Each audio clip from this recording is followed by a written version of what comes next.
Well, hello Internet. So, we're a family that likes to go on a yearly ski adventure. In our adventure 2 years ago, my wife made a reservation at a ski apartment on a hill. The directions said that the tire chains were recommended. And of course, I said that I was tired of buying chains that we never used, and I was happy to risk it this time. Of course we needed them.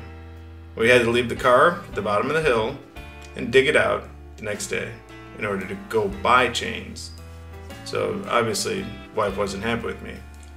But I had never used chains before, and so I'm going to give you a little instruction on how to use them. I'll show you how to install the chains using my old set that I bought that day and a new set of Thules with a different type of tensioner. So on both sets, we're going to slide the chains in behind the tire, leading with that little yellow plastic piece that you see coming around the corner. Then we're going to grab that cable, we're going to pull it up behind the tire and clip the two ends of the cable together on top of the tire.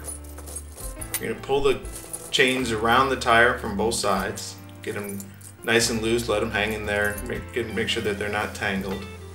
And then while the cable's on top of the tire, we're going to clip together the top clip that holds the two sides together. Once that clip is together, you can slide the cable back down behind the tire, and then you can start to center up the chains around the tire before you start to connect the bottom. The bottom is where the tensioner is, and so that's going to have a rubber piece, some kind of a hook to help bring the whole chain system together and tighten it. On these older style tighteners, you'll probably have to go back later after you've driven a few hundred yards or a kilometer or so and tighten it a little bit farther depending on how it's laid against the tire. So let's look at the procedure again with the new Thule tire chains. Same thing, connect the cable at the top. The cable on the Thule is a little bit thinner and the chains are actually smaller as well. There seems to be a little bit more of them for contact on the ground though. Connect the front just like that we did on the old ones and slide it over the back. And then we get to the bottom. This one is a little bit different. They've got a little bit different connector. Those are little plastic beads there instead of a chain. There's a cable inside of it, but to me it seems just a little bit cheaper, maybe not so strong. And those two red hooks there, it's a bungee cord and red hooks coming together. Those hooks are plastic, and so I do worry about that a little bit. I think you could probably do an emergency with bungee cords to hold it all together, but not sure if it's quite the quality that I was expecting for the price it was. I really wasn't expecting any plastic bits or bungees in a set of chains that were as expensive as the Thules were.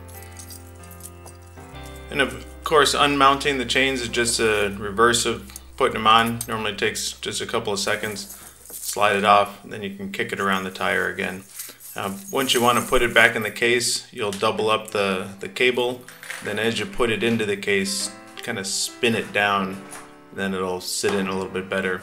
The case will flip right over and you're good to go. Now chains are great and all, but on a front drive car, sometimes they won't get the grip you need going up a very steep hill. And in this case, in last year's ski adventure, in order to get up to that apartment, I had to back up the hill in order to put enough weight over the front wheels for the chains to get a grip, because the road was a bit icy there.